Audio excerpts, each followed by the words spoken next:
All local, all morning. This is Fox 61, Connecticut's news station. Just saw it on the news. I didn't put two and two together. Saturday, our mom texted me, get a hold of me ASAP. Okay, what's up? That was your brother. No, it wasn't. That is the sister of the man who says he was held captive for more than 20 years. She says she searched for him, but she never found him. We're going to hear more from her and the man's biological mother in just about 5 minutes.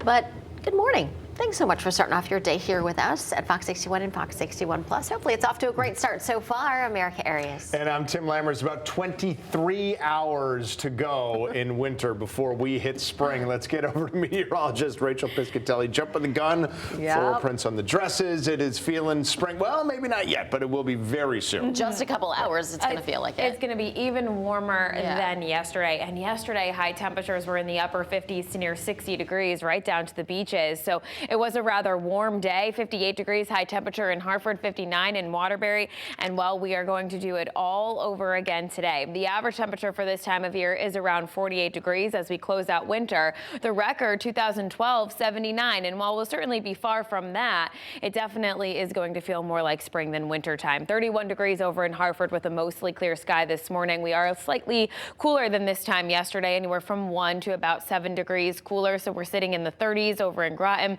36 in Chester, 30 degrees in Torrington, and we're in the upper 20s in Willimantic. Good morning to you. So at the bus stop, you certainly want to plan for those cooler numbers. Our winds are calmer this morning, and we're up around 30 degrees now with mostly sunny skies once that sun comes up. And by the afternoon, we are looking at temperatures that'll be in the middle to upper 60s for areas inland. We'll detail out where we go from here as tomorrow is a little bit cooler than today, in addition to having a few more clouds around, and there's an opportunity for a bit of rain for Friday, in addition to maybe even some snow. We'll have more details on that coming up. As we check with the roads this morning here at almost 6:02, there's not much to get to. All of the road work that we had in the 5 o'clock hour, that has cleared for the morning commute. So taking a look at our drive times across the state, Hartford to Mass is around 38 minutes. New Haven to Rhode Island is 67.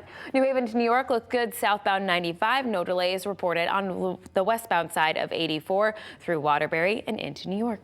Over to you. Well, developing this morning, one man is dead after a shooting in New London last night. Police say they don't think this was random. Now, so let's get out to Fox 61's Kaylee Collins live outside the New London Police Department with what else we know here at 6:02. Kaylee. Tim and Erica, good morning. Yeah, right now, police do not believe there's any threat to the public. They do not believe that this was a random attack, and they were called to the area of 22 Moore Avenue here in New London at about 6:15 last night for those reports of shots fired. Now, this area is right by a church on that street. That would be the Mount Moriah Fire Baptized Holiness Church of God here in New London. When they got to this area, they found a man who they said appeared to have been shot in the torso. That man was taken to a nearby hospital where he later died from his injuries. But again, after police investigated the scene, they determined that they did not believe that the shooting was random, but at this time, police have not released the name of that victim or any leads on a potential suspect or suspects. They're asking anyone who may have seen or heard anything in that area to give them a call. Reporting live in New London this morning, Kaylee Collins, Fox 61.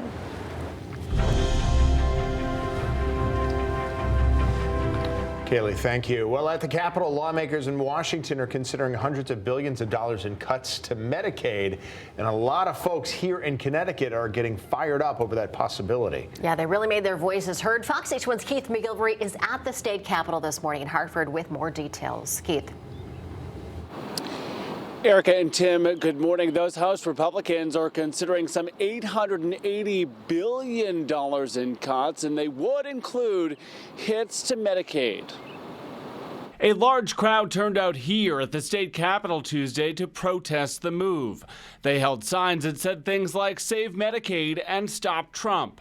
Connecticut lawmakers say that cuts to Medicaid threaten to cause problems with access to health care for hundreds of thousands of people across the state. Elon Musk needs to come before Congress and lay out his plan. Yes. What is his plan? Privatization. That is their focus. That is their goal. I have family members who receive Medicaid and Social Security and Medicare and SNAP. And the question I got when this administration started was, what am I gonna do?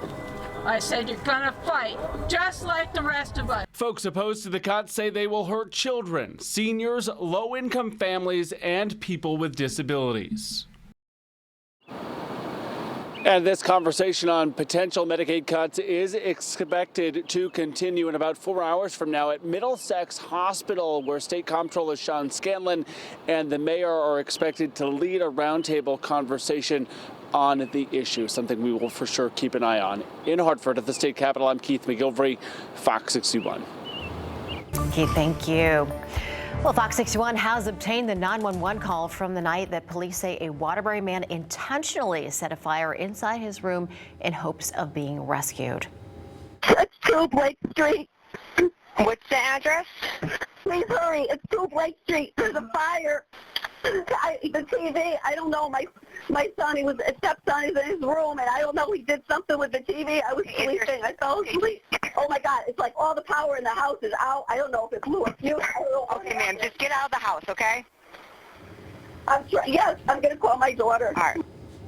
Now, that woman you just heard, she was the one who called 911. She's 56-year-old Kimberly Sullivan. She's accused of holding her 32-year-old stepson captive in that house for more than 20 years. She told the dispatcher that her stepson was hurt and that her house was on fire. The fire was still spreading while she was on the phone. Sullivan eventually made her way outside of the house. Through this police officer body cam, you can see and hear her yelling at someone who's still in the house. Come on, come down, come down. Come on, down. Who else is in the house? Who else is in here? My stepson is in here. And now the officer directed Sullivan to move away from the house, and you can see firefighters right there. They were carrying her stepson to the ambulance. Sullivan's stepson told firefighters that he intentionally started the fire so that he could possibly gain his freedom. Police arrested Sullivan on March 12th. She's been charged with assault, kidnapping, and other crimes. She's set to return to court next week. And of course, the story has made national headlines. And now the man's biological family is sharing their story. Yeah, his sister said she had been looking for him for years. Well, Fox 61's Jamel Johnson spoke with his biological mom and half-sister.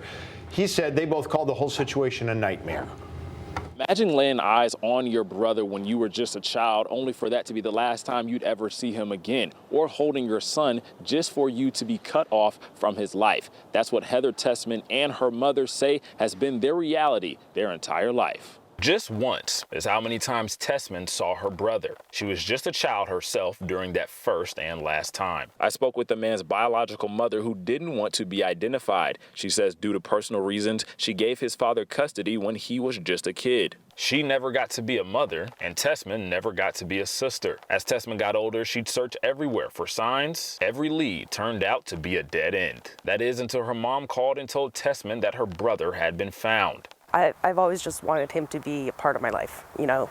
Figured someday I'd find him and like, hey, let's grab a beer, let's, catch up, how's it going? Social media, every search engine you can think of, court records, ancestry websites. I couldn't find anything. I could see that he was born, that was it. I'm sure he was terrified. I would like to believe that if a child needed help, they would say something. Now, meanwhile, Kimberly Sullivan, the man's stepmother, and her attorney deny any claims that the man actually was held captive in this house behind me for over 20 years. We also reached out to members of the Sullivan family, uncles, aunts, sisters, and brothers to see if anyone would be available for an interview, but all of them declined. In Waterbury, Jamel Johnson, Fox 61. And in our next half hour, we'll share how community members are showing their support for the man as he recovers from what he says was 20 years of captivity. And now at 5, 2 people, including a firefighter, were hurt in a fire inside a multi-family home early Tuesday morning in Hartford. More than a dozen people who were living there were also forced out.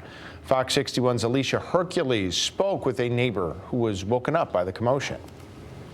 The Hartford Fire Department says the fire began at 3:30 in the morning here on Sharon Street and forced 3 families out of their homes. Firefighters in Hartford responded to a reported fire at 46 Sharon Street in the Blue Hills neighborhood. Crews were able to quickly get the fire under control. One person was taken to the hospital for possible smoke inhalation, and one firefighter was checked out for a minor injury. People who live inside the building tell me the third floor had the most damage. Melvin Winter, who lives across the street from the home, says he was shocked to see the fire, but was impressed by the fast-acting firefighters.